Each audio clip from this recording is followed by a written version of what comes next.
kahapon. Lumilipas ang panahon, kabiyak ng ating gunitan.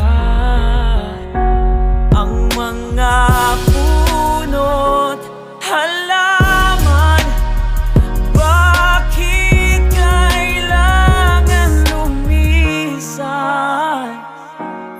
Pana-panahon ang pagkakataon, may babalik pa ang kahapon. Ngayon ikaw ay nabalik, katulad puri ng iyong pananabik, na makita ang lahat